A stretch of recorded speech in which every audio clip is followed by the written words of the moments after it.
vidéo numéro 7.1 qui vient compléter le vidéo numéro 7 sur la notation de Lewis.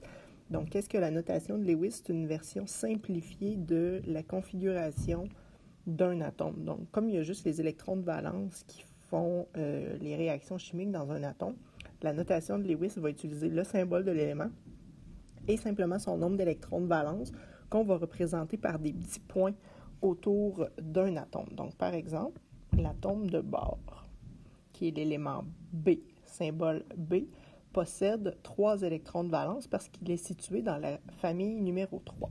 Donc, on va représenter les électrons de valence par des petits points qu'on va placer en alternance selon comme les 4 points cardinaux en haut, en bas, à gauche, à droite. Donc, vous voyez ici, le bord, configuration électronique selon la notation de Lewis, on place juste ces électrons de valence, donc 3 petits points.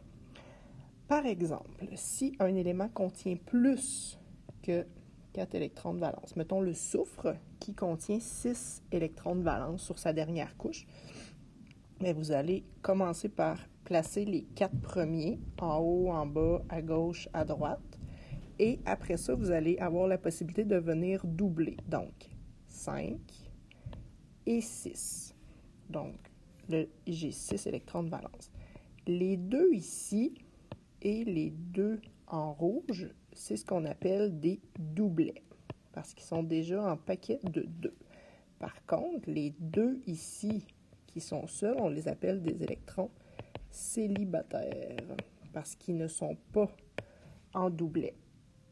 Donc, la notation de Lewis, on représente seulement les électrons de valence. Un autre exemple, par exemple, le calcium, c'est A, qui possède 2 électrons de valence. Bien, on va mettre 2 petits points. Et là, vous voyez, je ne mets pas toujours les petits points du même côté. L'important, c'est que je respecte en haut, en bas, à gauche, à droite. Je pourrais faire le fluor, par exemple, le fluor F, qui lui contient 7 électrons de valence. Donc, 1, 2, 3, 4. Là, j'ai fait un premier tour. 5, 6 et 7. Donc, vous voyez que le fluor contient 3 doublets et un seul électron célibataire. Et voilà, c'est tout pour la notation de Lewis.